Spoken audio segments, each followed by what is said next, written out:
Alors, la préparation pour la Pentecôte, le point 2, c'est de recevoir les 7 facettes de l'Esprit de Dieu.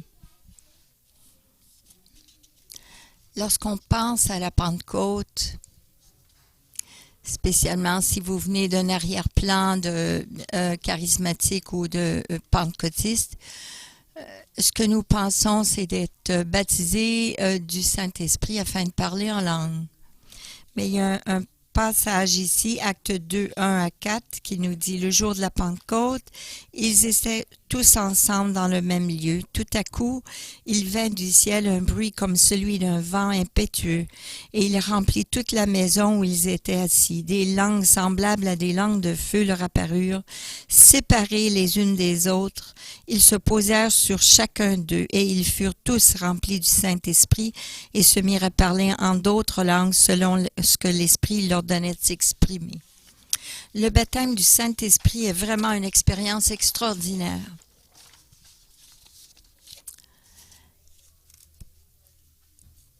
Et cette expérience a vraiment chaviré ma vie. Lorsque j'ai été baptisée du Saint-Esprit, j'ai été immergée, remplie du Saint-Esprit. Mais ayant le Saint-Esprit à l'intérieur de nous, c'est beaucoup plus que juste de prier en langue et parler en langue. D'être rempli du Saint-Esprit, d'être baptisé du Saint-Esprit, c'est d'avoir les pleines ressources du Saint-Esprit à l'intérieur de nous. Ces pleines ressources, toutes ces ressources.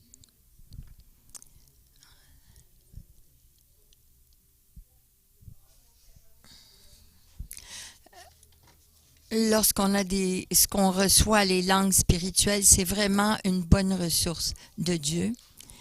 Avec les langues, mon esprit humain, il peut communiquer avec l'Esprit de Dieu. Avec mes langues, mon esprit peut communiquer avec Dieu et même surpasse mon intelligence. 1 Corinthiens 14, 2 dit en effet, celui qui parle en langue ne parle pas aux hommes mais à Dieu, car personne ne le comprend, et c'est en esprit qu'il dit des mystères.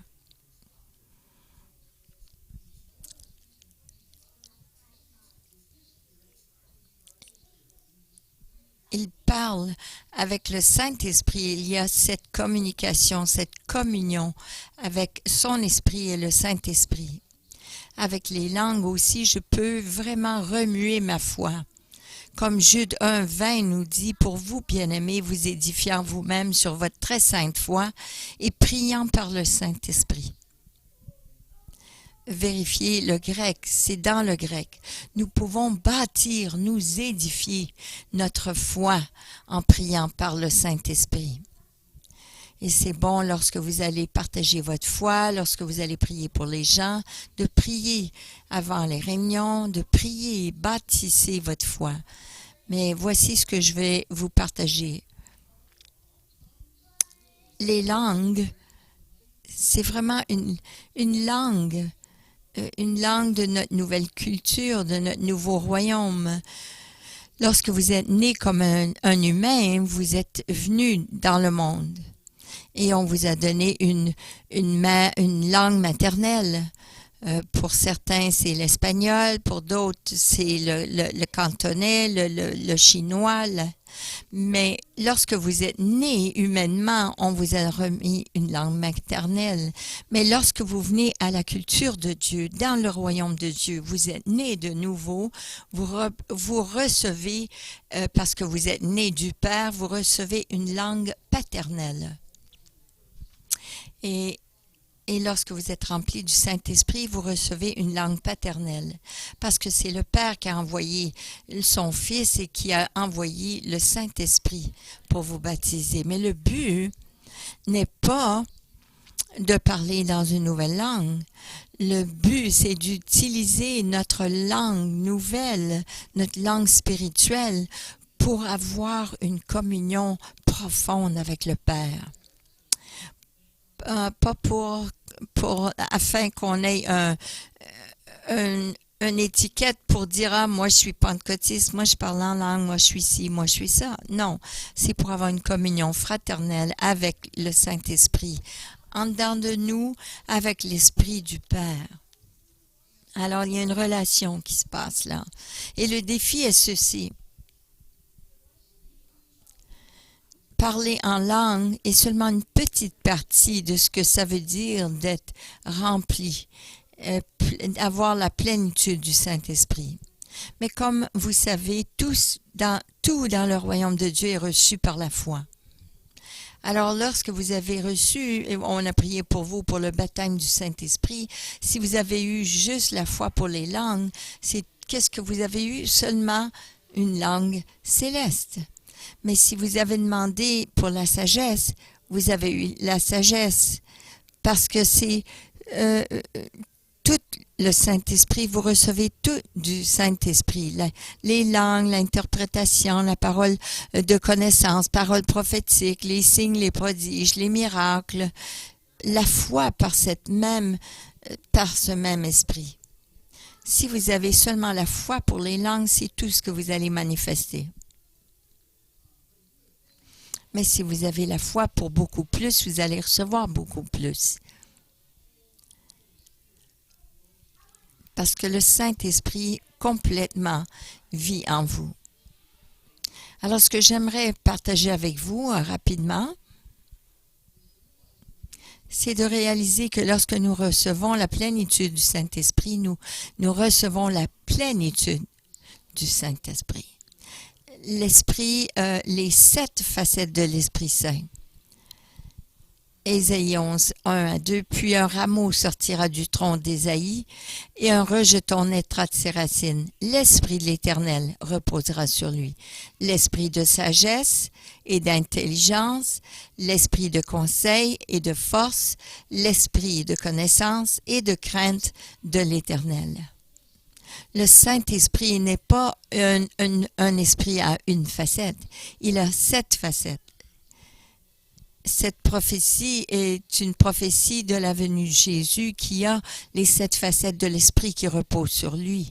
Et nous, aujourd'hui, nous avons ces 7 facettes de l'Esprit de Dieu en nous parce que nous avons été remplis du Saint-Esprit.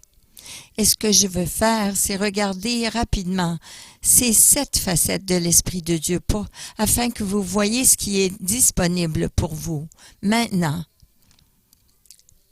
Et d'accueillir et expérimenter la plénitude du Saint-Esprit.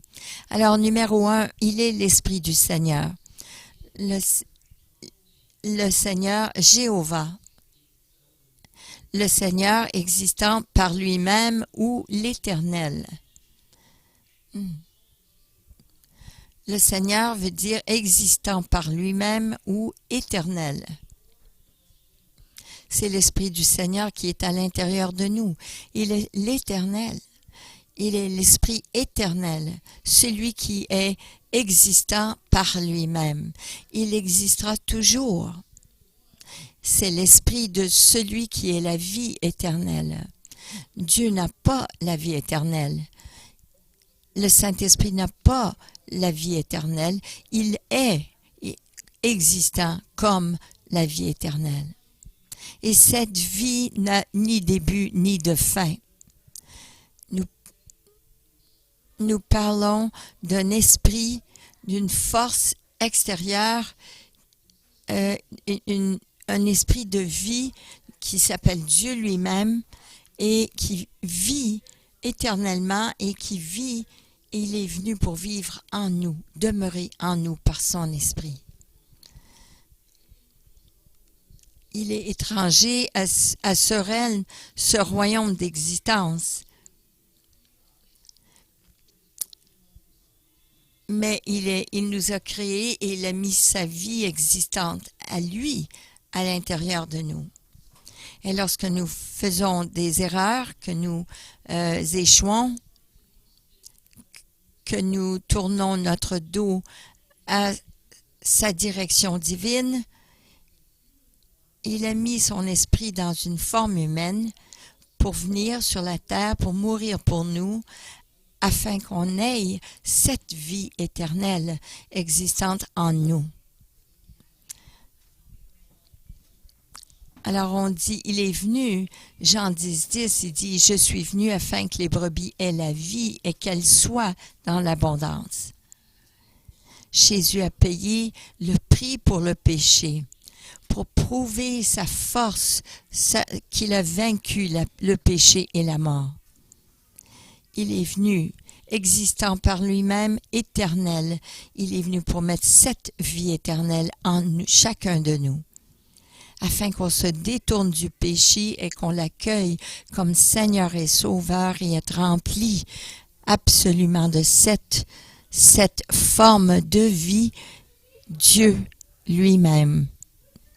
Alors levons les mains ensemble et disons, Seigneur, nous te demandons, remplis-nous à nouveau avec cette vie éternelle de ta vie et baptise-nous à nouveau, remplis-nous à nouveau de la plénitude de ton Saint-Esprit, de celui existant par lui-même, de celui qui est éternel. Viens à nous avec puissance et change et transforme-nous comme peuple, dans un peuple qui est à la ressemblance de Christ, et que nous puissions partager la grâce de Dieu partout où nous allons. Et Saint-Esprit, aide-nous à être éveillés, de reconnaître la plénitude de ta présence en nous, à chaque jour, cette expérience de vie éternelle en nous, chaque jour, au nom de Jésus. Amen. L'Esprit du Seigneur, l'Esprit de vie lui-même. La deuxième facette de l'Esprit de Dieu, c'est l'Esprit de sagesse. Le mot chokma est en hébreu pour sagesse. Et ça veut dire sagesse, habile, d'être habile, sage et d'avoir de l'intelligence. D'avoir une clarté de l'esprit. Et cet esprit de sagesse est en nous si nous avons l'Esprit de Dieu. C'est l'habilité de prendre les meilleures décisions en tout temps. 1 Corinthiens 2, 7 à 10 nous dit « Nous prêchons la sagesse de Dieu, mystérieuse et cachée, que Dieu, avant les siècles, avait destinée pour notre gloire. Dieu nous les a révélées par l'Esprit. » Parce que son Esprit est à l'intérieur de nous. Parce que Dieu vit en dehors du temps. Il sait le début de la fin. Il sait toutes les actions possibles, toutes les fins de nos décisions, le résultat de nos décisions, nos choix. Il sait ce qui est le plus bénéfice, qui nous bénéficiera le mieux. Ça serait merveilleux de toujours prendre des bonnes décisions, n'est-ce pas? Parce que nous avons l'Esprit de Dieu, nous avons accès à cet Esprit à l'intérieur de nous. L'Esprit de sagesse, Jacques 1, 5 nous dit « Si quelqu'un d'entre vous manque de sagesse, qu'il la demande à Dieu, qui donne à tous simplement et sans reproche, et elle lui sera donnée. » Il ne nous condamne pas, il ne se moque pas de nous, il ne nous critique pas, il donne généreusement. Et ce sera donné si nous le demandons. Au travers de cet esprit de sagesse qui est à l'intérieur de nous, tout ce que nous avons besoin de faire, c'est demander et il donne.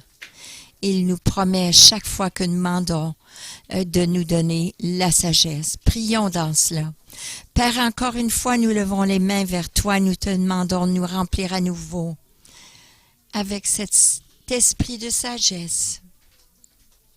L'esprit pour nos familles, l'esprit pour nos relations, l'esprit pour notre travail, notre emploi, notre éducation, l'esprit pour la sagesse, pour nos choix et nos actions.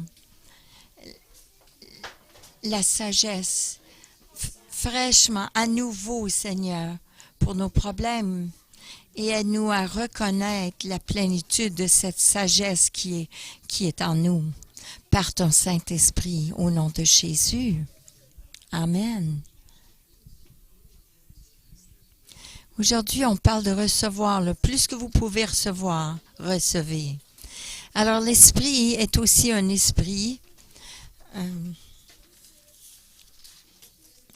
un esprit d'intelligence, je dirais plus compréhension, qui veut dire brina. C'est une intelligence, c'est-à-dire une compréhension parfaite qui aboutit à la sagesse. Et nous avons cet esprit de compréhension en nous.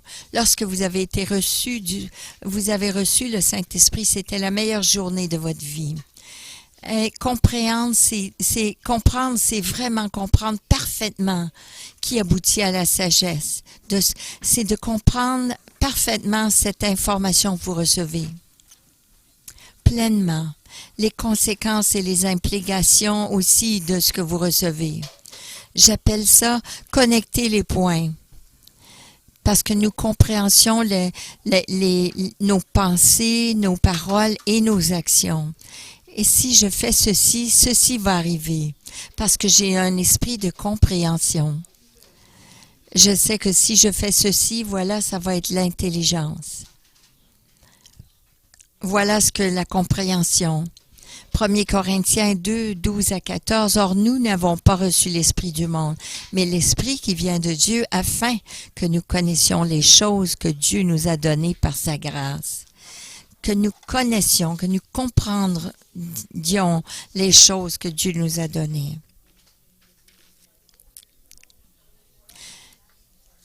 Il se peut que nous comprenions rien dans le naturel, mais si nous avons l'Esprit de Dieu en nous, Dieu voit. Oui, si nous avons cette compréhension parfaite, nous le voyons venir. Et dernièrement, pourquoi est-ce que j'ai ce sentiment? J'ai ce sentiment, je devrais appeler cette personne, ne pas aller là, d'aller de cette direction. Et ça a tout à faire avec la compréhension, la sagesse. Parce que c'est les directives de Dieu. Alors, c'est la compréhension.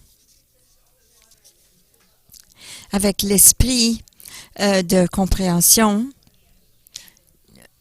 nous pouvons comprendre que nous pouvons comprendre lorsque nos actions vont amener un bénéfice ou vont nuire à quelqu'un. Parce que l'Esprit de Dieu, il comprend tout. On n'a pas besoin de démocrate, républicain, conservateur ou libéral. Nous savons à chaque fois l'Esprit de Dieu nous dirige et nous montre par sa compréhension parfaite. Nous comprenons les voies de Dieu comparées aux voies de l'homme. Nous pouvons comprendre la différence entre l'erreur et la vérité.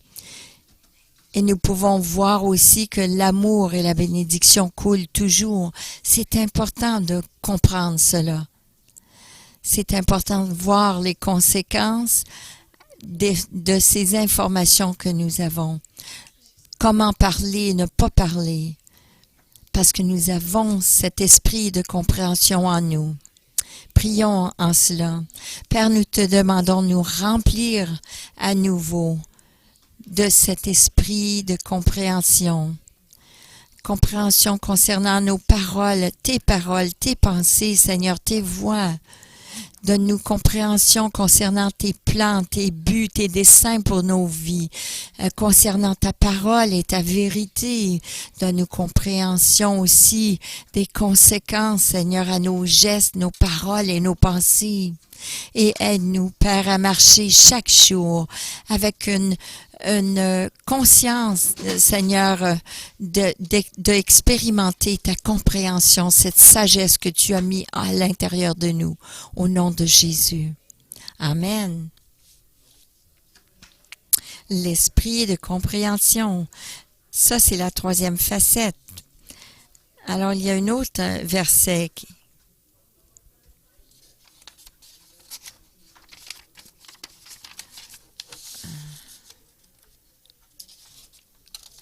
1 Corinthiens 2, 12 à 14. Or, nous n'avons pas reçu l'esprit du monde, mais l'esprit qui vient de Dieu, afin que nous connaissions les choses que Dieu nous a données par sa grâce.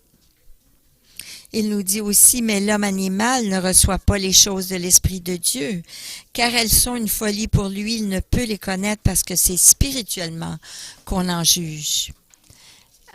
Alors on doit comprendre ces choses parce qu'ils sont discernés spirituellement. Et si vous n'avez pas cet esprit de discernement, c'est toute de la folie.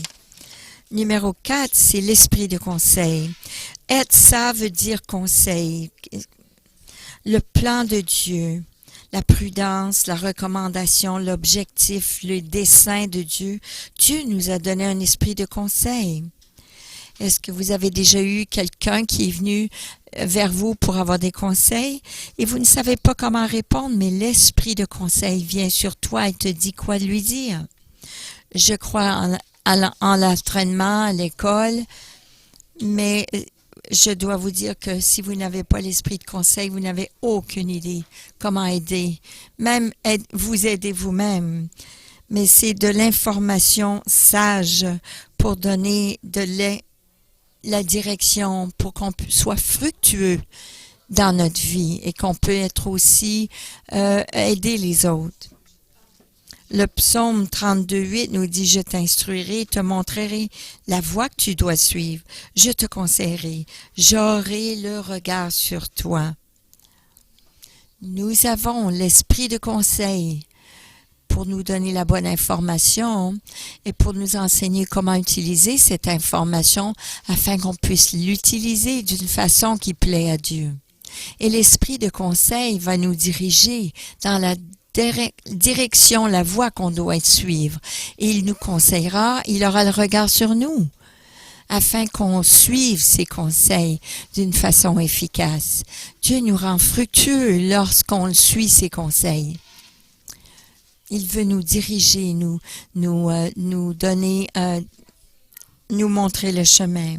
Romains 8:14 nous dit « Car tous ceux qui sont conduits par l'Esprit de Dieu sont fils de Dieu. » Il a mis cet esprit de conseil et de jugement, de discernement en nous. Si nous faisons appel à cet esprit, ça fait rien à la mesure de l'esprit que vous avez, mais c'est quel esprit avec qui vous communiez. C'est ce qui est important. Mon épouse, Cathy, je ne savais pas comment elle était sage et elle était intelligente. Je ne savais pas comment créative qu'elle était jusqu'à ce que je la connaisse et que j'apprenne à la connaître d'une façon plus profonde. Mais c'est la même chose pour vous-même. Tant que vous n'aurez pas cette profonde relation avec Dieu, vous ne saurez pas.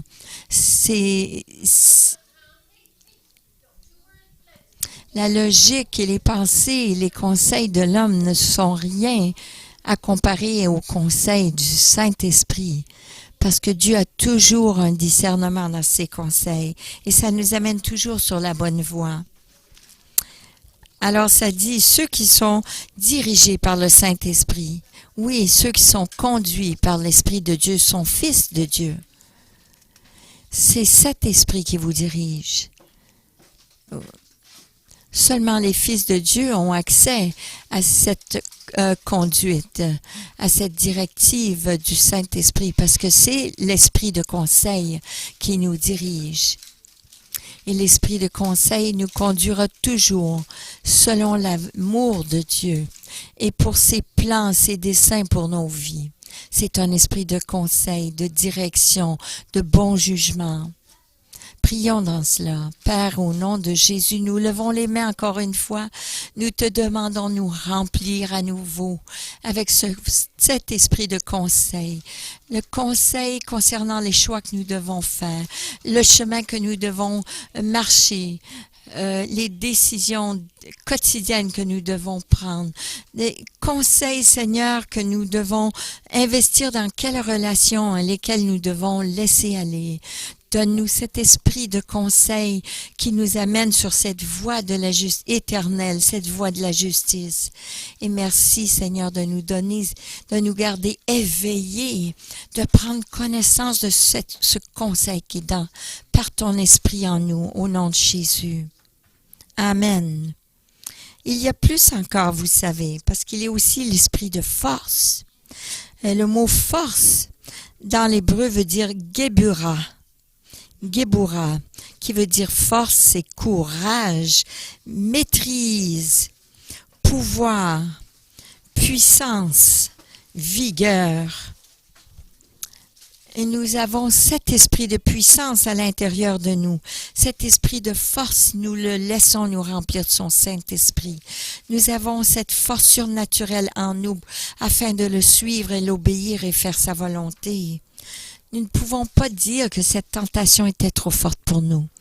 Nous ne pouvons pas dire cela parce que cet esprit de force est en nous, si nous allons puiser de cette force. 2 Timothée 1,7 nous dit « Car ce n'est pas un esprit de timidité que Dieu nous a donné, mais un esprit de force, d'amour et de sagesse. » Nous avons la puissance, mais pas n'importe quelle sorte de puissance. Ça vient de son Saint-Esprit qui nous dirige dans l'amour pour le but de nous donner un but dans la vie. Je vais vous rappeler une petite histoire.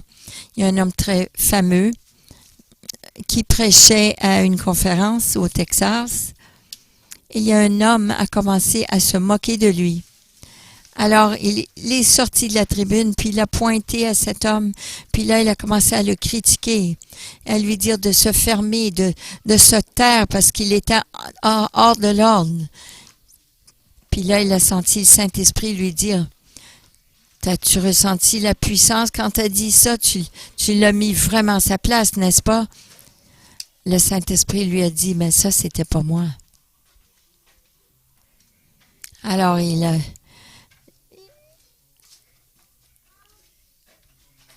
il s'est levé de la tribune, puis là, il s'est tourné vers cet homme, puis il lui a demandé pardon. Il a dit, je te demande pardon parce que ce n'était pas, c'était moi qui ai fait ça, c'était pas la puissance de Dieu. J'aurais dû t'honorer. Vous savez, l'Esprit de Dieu vient pour nous conseiller dans le but de nous discipliner, mais si on est rempli de la puissance de Dieu, on ne se déverse pas sur les gens pour être malin. On a besoin d'être discipliné dans nos pensées, dans nos attitudes et nos actions. Acte 1,8 nous dit, « Mais vous recevrez une puissance, le Saint-Esprit survenant sur vous, et vous serez mes témoins. » Le Saint-Esprit survient sur nous afin qu'on soit des témoins audacieux par des signes, des prodiges. Ça fait partie de l'esprit de puissance. Et l'esprit de puissance aussi est à l'intérieur de nous pour nous maîtriser, pour nous donner une vie de discipline, pour témoigner de l'amour, la compassion et l'honnêteté et de pureté aussi. Parce que l'Évangile est une offense. Oui, ce n'est pas la plupart du temps, je vais vous dire, la plupart du temps, ce n'est pas l'Évangile qui offense. C'est nous, les chrétiens, qui offensons. Mais nous avons cette puissance en nous qui nous permet de marcher dans l'amour. On doit le faire. Si on n'est pas bougé, on n'agit pas par l'amour de Dieu. De quel esprit est-ce que ça vient? L'esprit de manipulation, de contrôle et de crainte.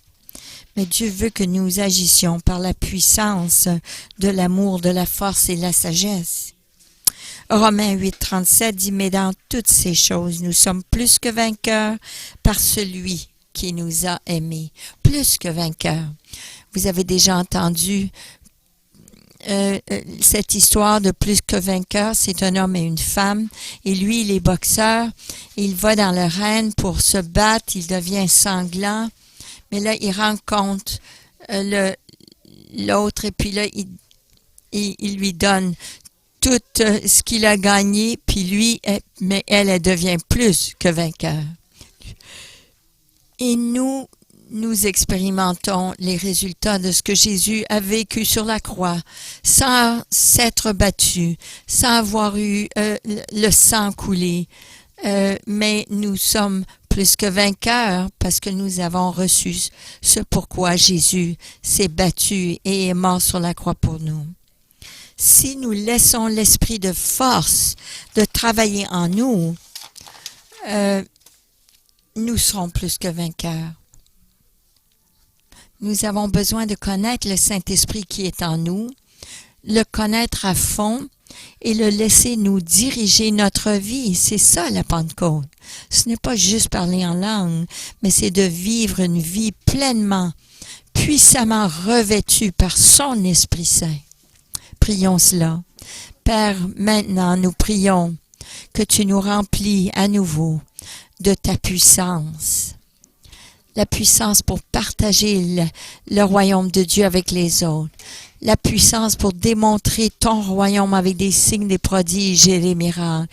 La puissance sur la chair et sur le péché. La puissance pour influencer et avoir un impact et faire une différence dans notre monde. La puissance de vivre dans la pureté devant toi et devant les autres. Et la puissance pour être plus que vainqueur dans tous les domaines de notre vie. Et Seigneur, Père, aide-nous d'avoir cette expérience avec toi, cette expérience de cette plénitude de cette puissance qui est en nous par ton Esprit au nom de Jésus. Amen. Numéro 6, l'esprit de connaissance. L'esprit de connaissance, c'est connaissance veut dire date en hébreu, c'est da'at. Ça veut dire la connaissance, d'être astucieux, d'être au courant, d'être reconnaissant, d'avoir de la reconnaissance et de l'instruction. L'esprit de connaissance est en nous. La connaissance n'est pas seulement de l'information, mais c'est d'être astucieux. C'est de savoir lorsque l'instruction ou l'information est bonne ou n'est pas bonne, va nous endommager. J'ai un ami qui cherche toutes sortes de connaissances et il est devenu bizarre. Son mariage a souffert, sa famille a souffert parce qu'il est tellement dans cette information que son esprit est devenu endommagé par cette information qu'il a connue, qu'il a compris.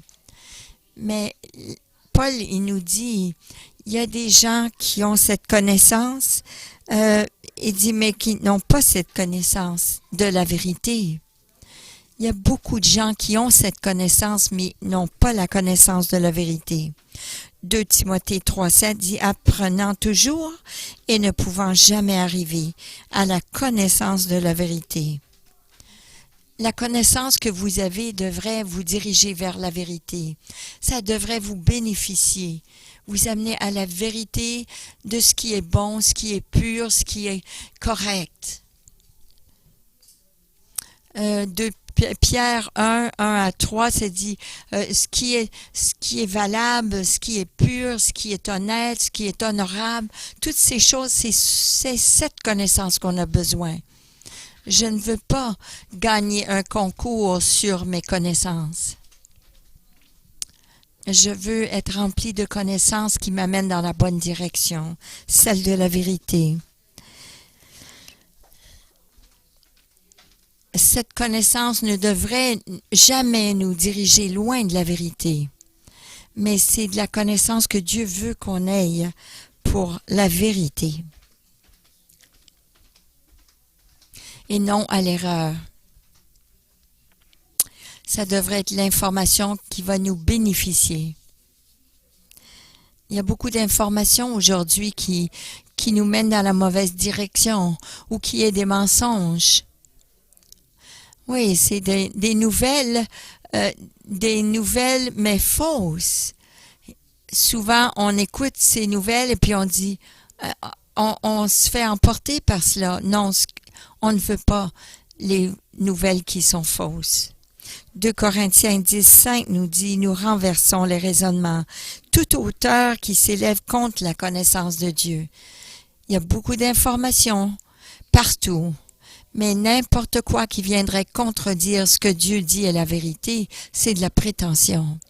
Ça vous fait sentir bien, ça vous donne un sens de connaissance, mais ça vous trompe parce que ça s'élève contre les connaissances de Dieu. Et nous devons les renverser, ces raisonnements-là, pas y méditer, pas concentrer là-dessus, pas se fixer là-dessus, mais les renverser.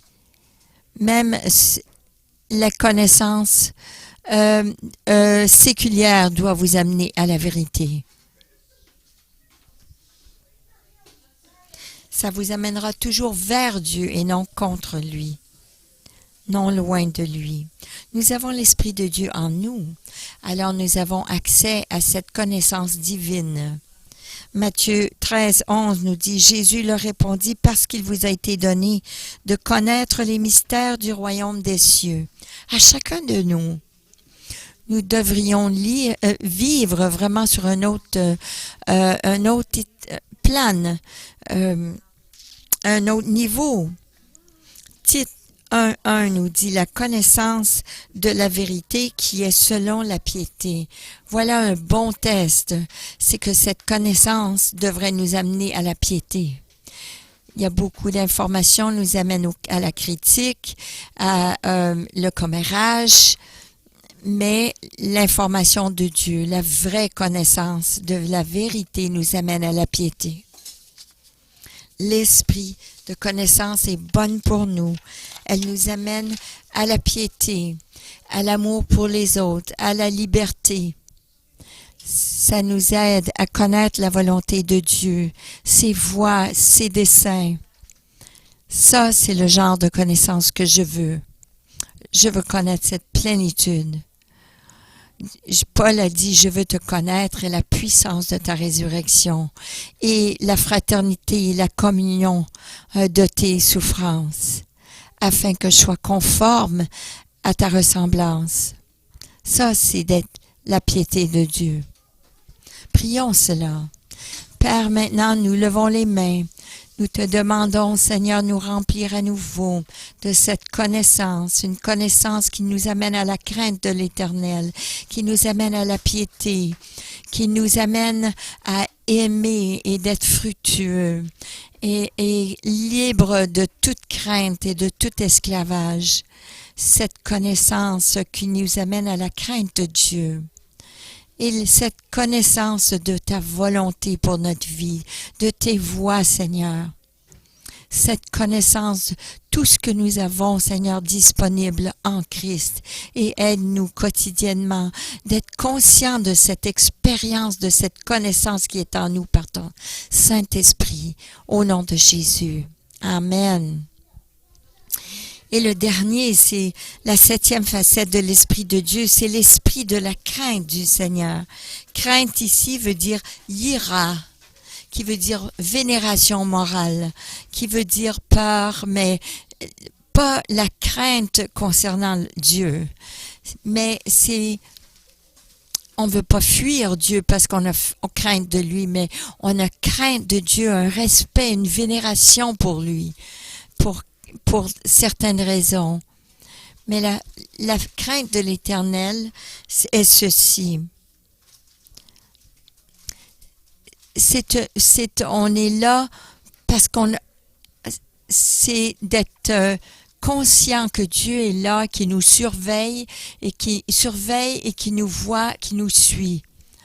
Si on fait le mal, oui, on devrait avoir peur, mais parce que lorsqu'on fait le mal, on n'aime pas que Dieu voit ça. Mais si on a une connaissance, une conscience, on est conscient que Dieu est là, on ne fera pas les mauvaises choses. On ne fera pas ça parce qu'on aura une crainte de Dieu. On sera beaucoup plus excité de faire ce qui est bien parce qu'on sait que Dieu est là avec nous pour nous aider à faire le bien. C'est seulement une chose dont on a crainte lorsque on va en cours. Et la crainte,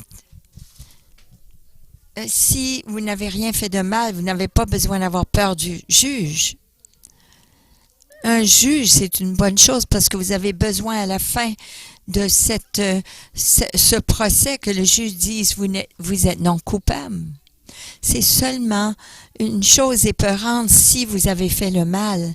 Mais Dieu veut que vous soyez conscient qu'il est toujours là avec vous pour vous aider à faire le bien. Vous aider à faire ce que vous faites, mais bien le faire. Alors ma crainte de l'Éternel n'est pas une chose de peur, mais c'est excitant parce que Dieu est toujours avec moi pour m'aider à réussir.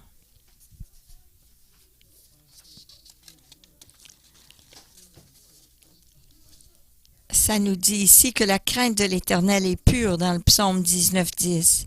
Elle subsiste à toujours. Elle est une source de vie pour détourner des pièges de la mort. Proverbe 14:27.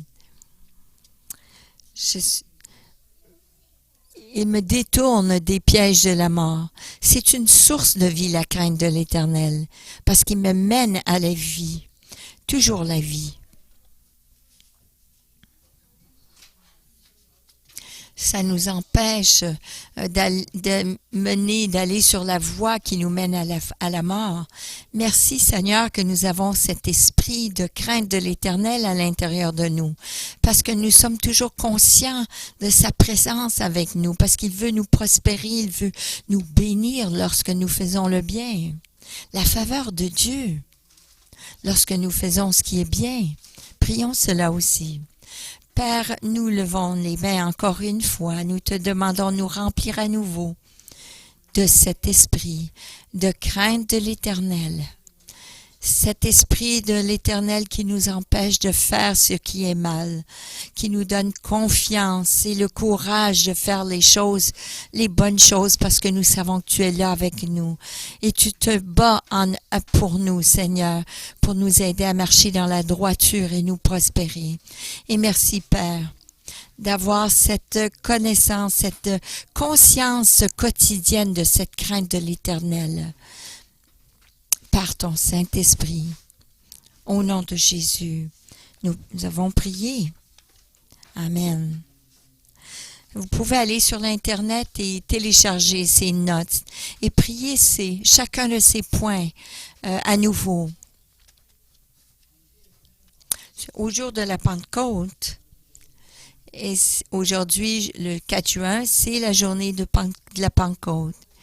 C'est la journée que le Saint-Esprit a été envoyé par Jésus pour être déversé sur tous les croyants, pour les baptiser, chacun de nous, à partir de ce moment-là, que ce baptême est disponible pour chacun de nous, pour nous donner ce merveilleux don d'une langue spirituelle, une langue céleste, afin que notre esprit puisse communier avec l'Esprit de Dieu, mais aussi pour nous remplir complètement de la plénitude de Dieu. Que Dieu puissant, tout-puissant, nous remplit complètement de lui. Le Saint-Esprit est l'Esprit qui nous remplit de la vie de Dieu. Continuellement, qui nous remplit de la vie de Dieu. Le Saint-Esprit est un esprit de sagesse qui nous donne la possibilité de faire des bons choix. L'Esprit du Seigneur est un esprit d'intelligence qui nous permet de comprendre les conséquences de nos actions. Alors, lorsque nous faisons, cela nous aide parce que nous avons cet esprit de sagesse. Ça nous aide toujours à faire les bons choix. L'Esprit Saint est aussi l'esprit d'intelligence, l'esprit qui nous permet de comprendre, et de conseils aussi qui nous guide vers d'être fructueux. L'Esprit de Dieu est aussi l'esprit de force, un esprit qui nous permet de faire la volonté de Dieu. L'Esprit du Seigneur est aussi un esprit de connaissance qui nous conduit dans toute la justice. Ça nous aide à savoir ce que nous devons faire et d'être droit devant Dieu. Et l'Esprit du Seigneur est aussi un esprit de la crainte du Seigneur qui est toujours là pour nous donner le succès. Alors ça, c'est l'Esprit qui est à l'intérieur de nous. Et comment pouvons-nous minimiser l'importance d'être remplis du Saint-Esprit?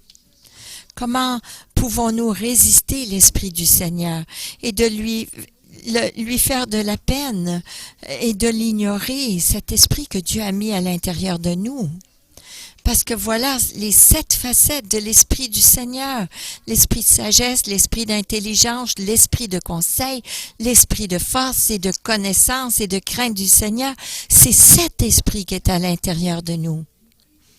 Alors, je fais appel à vous de connaître cet Esprit qui est à l'intérieur de vous et que vous soyez remplis et que vous viviez votre vie par cette vie éternelle qui est en vous.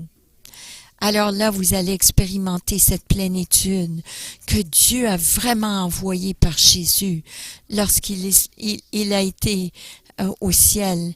Il nous a laissé cet esprit. Nous allons faire quelque chose de nouveau cet après-midi pour nous aider. Et si vous n'avez jamais reçu le baptême du Saint-Esprit, alors nous vous demandons de venir nous voir. Nous aimerions prier pour vous. Alors j'aimerais faire quelque chose de différent. On va faire un tunnel de feu. Et on aimerait... Et on va vous inviter à faire, de suivre les instructions de Pasteur Dave et de venir dans ce tunnel, passer dans ce tunnel pour d'être rempli de ce feu du Saint-Esprit. Et lorsque vous allez finir, vous allez vous tenir près de nous. Alors on s'ajoutera l'un après l'autre et on va faire le tunnel jusqu'à ce que chaque personne puisse être remplie du Saint-Esprit. Et là que tout le monde est passé par ce tunnel, là nous allons passer jusqu'à ce qu'il reste personne. Alors, la ligne commence petite, elle va devenir très longue et elle va finir petite parce que tout le monde, lorsqu'on aura terminé, tout le monde sera rempli du Saint-Esprit de Dieu, rempli des 7 facettes du Saint-Esprit de Dieu. C'est ce que nous allons faire maintenant.